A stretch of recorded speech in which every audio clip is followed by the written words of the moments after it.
What if I told you that in my darkest hour, my own parents left my 5-year-old alone, choosing a lake trip over their granddaughter's safety?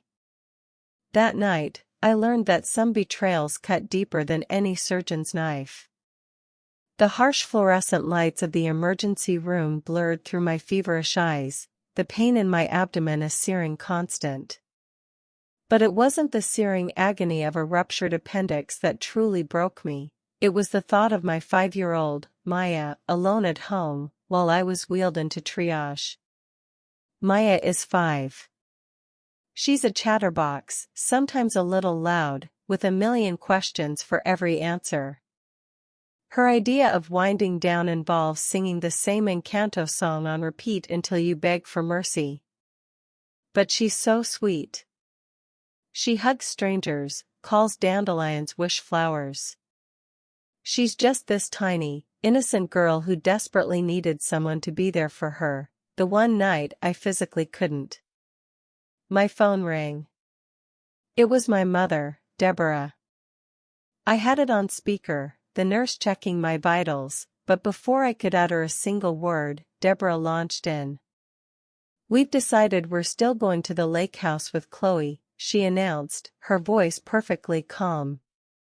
"We've already promised her kids, and you know how they look forward to it." I stared at the ceiling, trying to process. "What about Maya?" I croaked, the words tasting like ash. Her response? "She's exhausting. Not our problem tonight." My heart stopped. I thought the fever was making me hallucinate. She didn't ask what was wrong with me. Didn't ask where Maya was, or if she was okay. Nothing. Then she just hung up. I called again. No answer. Called my dad, Robert. Straight to voicemail. Then, the text came through, "We'll be out of service for a while. Please don't make this dramatic." Dramatic? My daughter, my little Maya, was home alone. I had maybe 20 minutes before they put me under for surgery, and no one, absolutely no one, was coming for her. My hand shook as I tried 2 neighbors. One was at work, the other didn't pick up. Desperate, I texted Maya.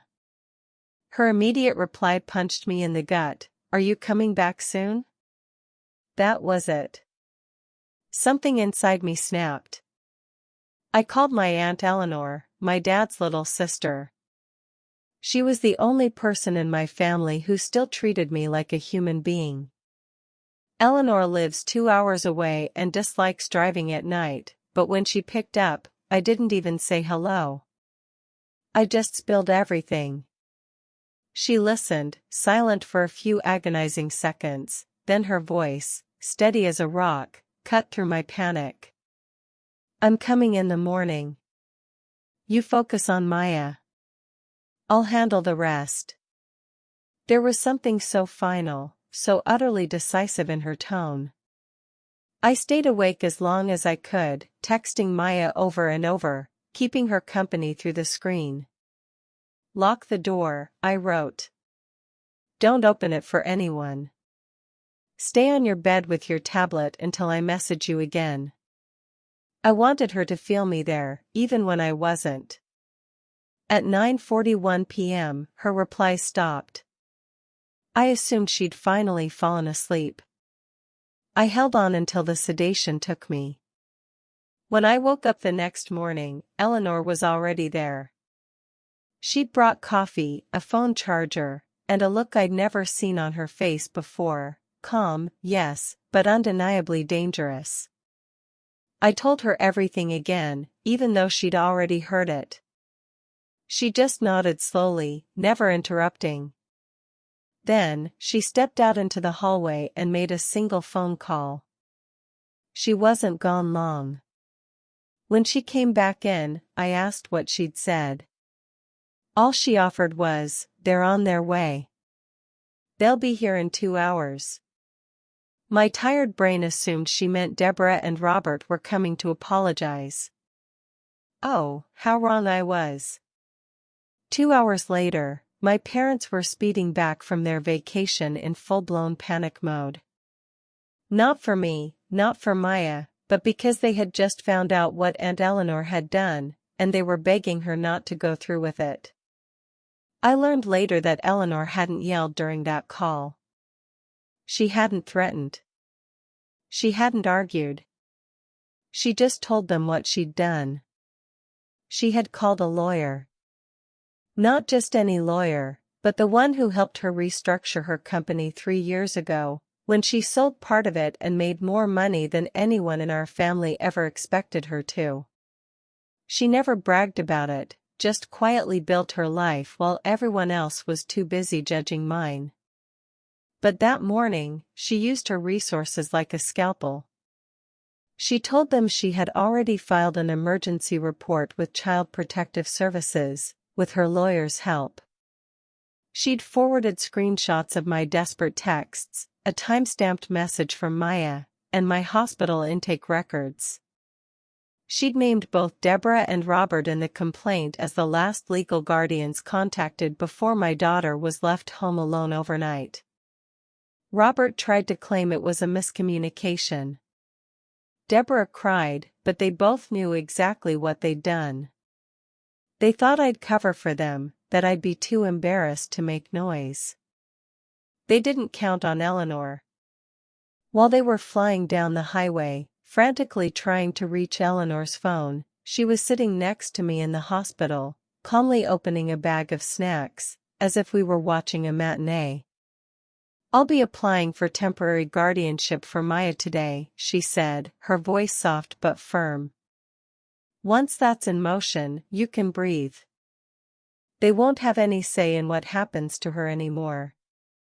I didn't even know what to say. I'd never seen anyone do something like this for me, not in this family. By the time Deborah and Robert arrived, red-faced and panicked, Maya was already safe at Eleanor's house. Eleanor's friend had picked her up that morning, bringing her breakfast, toys, and a kitten named Milo to play with. She was fine, more than fine, and she still hadn't asked about her grandparents once. My parents stormed into my room. Robert demanded if this was a joke. Deborah asked how I could air family business like that. They were more embarrassed than concerned. Then my sister, Chloe, called my phone 5 times in a row. When I finally picked up, she shrieked that I was destroying everything, that her kids had been crying because their vacation was cut short. "Do you even realize what kind of chaos this causes for all of us?" she wailed. "All of us, not Maya, not me." I handed the phone to Eleanor. She didn't say much, just listened.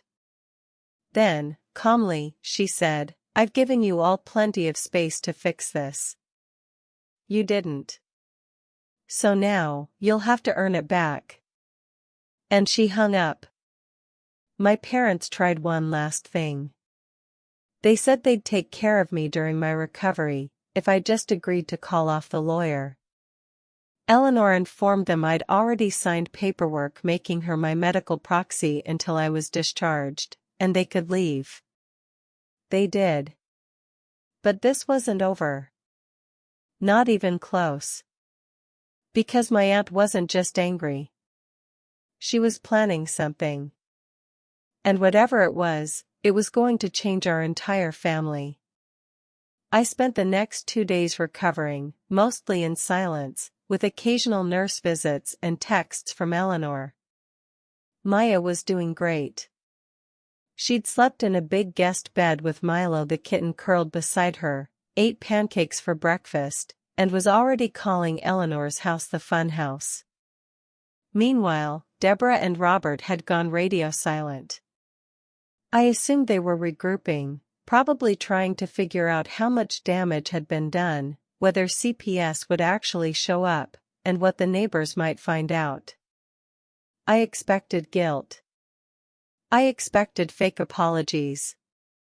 I didn't expect what Eleanor told me next. She came back on the third morning with a manila folder and a look that meant business. She sat beside my bed and said, "There's something I think you should see." Inside the folder was a copy of a revised will. Her will. She had quietly updated it the day after her phone call to them. And in it, she had removed both Deborah, Robert, and Chloe entirely. Everything, her house, the company shares, her savings, was now set to go to Maya. Not me, Maya. And if anything ever happened to me, Eleanor had named herself as Maya's legal guardian and trustee. She'd already had it notarized. I was stunned. Not because I wanted her money. I didn't. I still don't. But because I had never seen anyone cut off my parents so cleanly, so surgically, and without a single dramatic explosion. She wasn't punishing them emotionally. She was hitting them where they lived. She pulled out one more sheet of paper. It was a list, names, dates, and small bullet points. "What's this?" I asked, my voice barely a whisper. She simply said it was every incident over the last 10 years where my parents had dropped the ball. Each time I'd been in a jam, and they'd either ignored me or made things worse, missed daycare pickups, forgotten birthdays, that time I got laid off and asked to move in for a month, and they said I'd be setting a bad example for Chloe's kids. I hadn't realized someone else had been keeping track.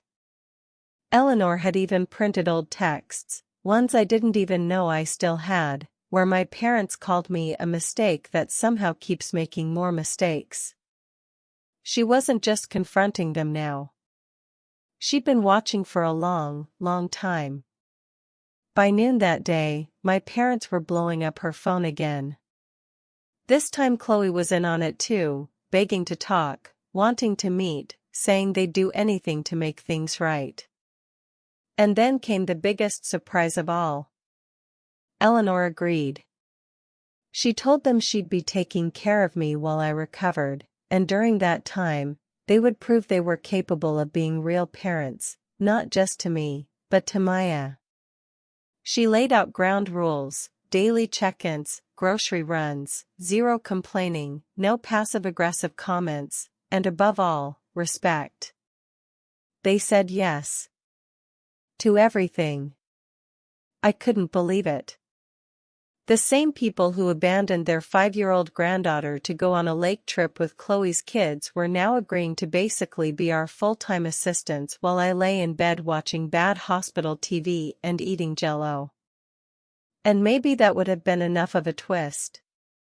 But Eleanor hadn't told them about the second lawyer. Not yet. By the time I was stable enough to move around with help, Deborah and Robert had already transformed into the most overly helpful, eerily cheerful versions of themselves I'd ever seen. Deborah showed up at the hospital with a bag of fresh fruit and Maya's favorite blanket. Robert offered to scrub my bathroom and even fix the busted door hinge he'd ignored for a year when I lived at home. I wasn't buying it. Neither was Eleanor, but she let them keep playing house. "You give people enough rope," she said once. "They'll either climb or hang themselves." I didn't ask what she meant at the time. I was too tired. And honestly, I didn't care what they did anymore. I had Maya safe, Eleanor in my corner, and for the first time in years, I felt like I wasn't fighting alone. But on the 5th day of my recovery, Eleanor showed me the other folder. Different lawyer, different plan. She had set up a legally binding agreement. If Deborah, Robert, and Chloe wanted to stay in her will, or even in her life, they would need to sign a long-term family accountability contract. Not a joke, not a bluff, but a real legal agreement with outlined consequences.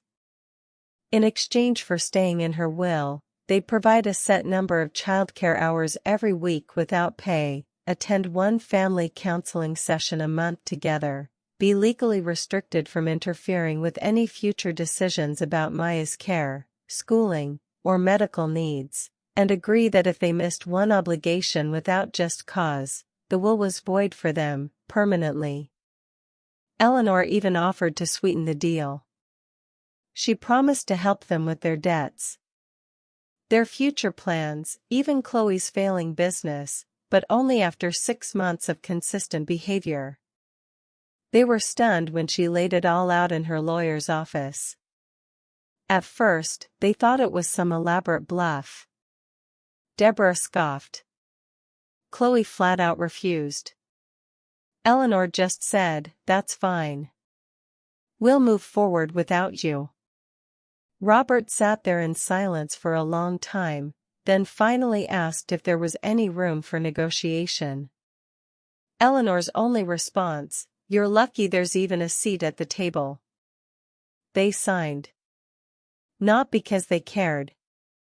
They signed because they saw what they were losing. And for the first time, someone was willing to take it all away. That night, Eleanor brought Maya back to the hospital to visit me.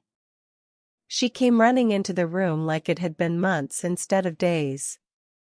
She told me all about Milo the kitten, how Aunt Eleanor let her pick her own bedtime, and how they had secret cereal at night and played flashlight tag in the hallway. Then she said something I'll never forget. She climbed onto the hospital bed beside me and whispered, "I don't want to go back to Grandma's house. Can we just stay at Aunt Eleanor's forever?" I didn't cry. I couldn't. I just nodded and kissed her head. Because as far as I was concerned, that was home now. But the most shocking part? Deborah and Robert didn't argue. They drove us there the next day. It felt surreal walking through Eleanor's front door and seeing my parents take off their shoes like guests, not like the people who used to treat me like a burden under their roof. Eleanor handed them a printed schedule the moment we arrived, color-coded, labeled by task and responsibility. Deborah stared at it like she'd just been handed a prison sentence. Robert let out this weak little chuckle and asked, "Is this really necessary?" Eleanor just pointed to the bottom where she had written in bold, "One missed task equals removal from the agreement. No exceptions." They nodded. No argument, no pushback, just a quiet, uneasy agreement. And that's how it started. Every morning for the next few weeks, my parents showed up. They were on time, sometimes early. Robert would take Maya to preschool in Eleanor's SUV, and Deborah started prepping little bento-style lunches with smiley face fruit and notes inside that said, "Have the best day ever." They were putting in effort like I had never seen before. Not when I was a kid. Not when I was a struggling single mom. Never. Eleanor kept a checklist on the fridge. She checked every single box every day. Robert taught Maya how to ride a bike out front.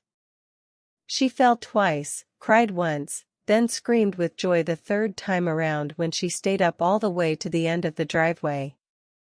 Deborah braided Maya's hair every morning before school and had learned the names of all her friends by the second week. They both sat through Frozen for the 7th time without complaining, which honestly felt like a miracle in itself. Even Chloe got involved. She started showing up in the afternoons with craft supplies and puzzles. She'd stay late to help with dishes or play with Maya while I rested. One night, she quietly admitted she'd been jealous of how much attention our parents gave her kids, and how little they gave to me. It was the first honest thing she'd said to me in years. I didn't forgive her on the spot, but I saw something shift. They were all trying, genuinely trying, for Maya, and maybe for themselves, too. But I didn't let myself get too comfortable. Neither did Eleanor. She kept records of everything, notes, photos, daily logs. Not to punish anyone, but to make sure no one forgot why this all started. There were no gold stars, just the quiet, constant message, you want to be family, act like it, and they were acting like it. Then came the part one never expected.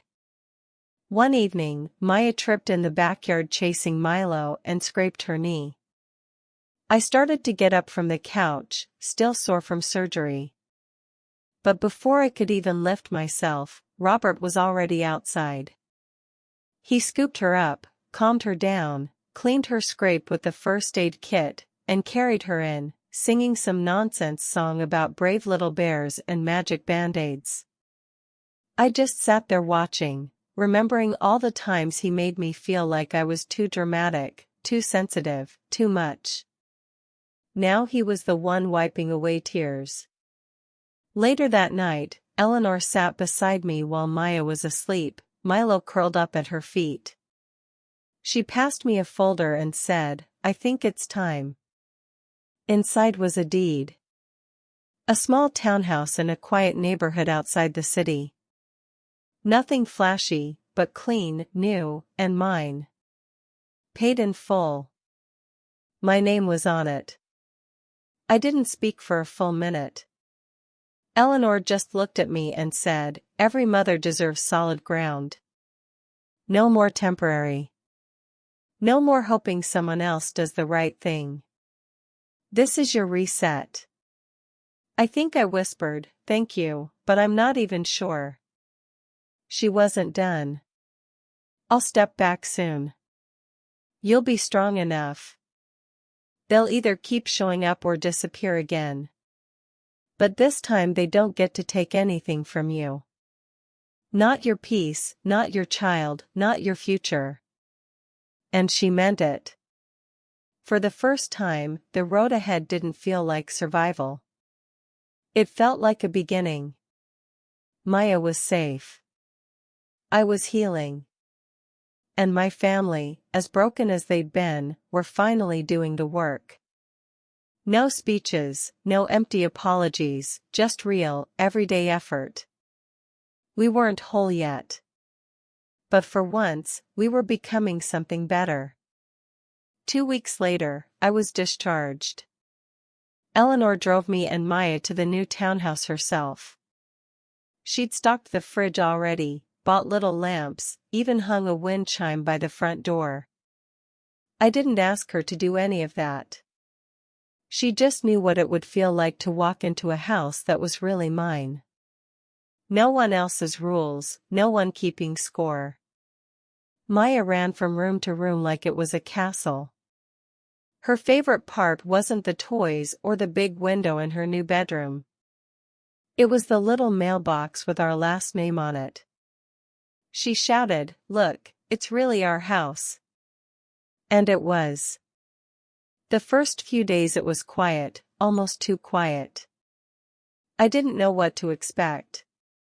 But then Deborah and Robert came by, not unannounced, not out of obligation, with groceries and Maya's favorite cookies. They stayed for an hour, played a game, left without making it about them. Then Chloe texted and asked if she could take Maya to the museum over the weekend.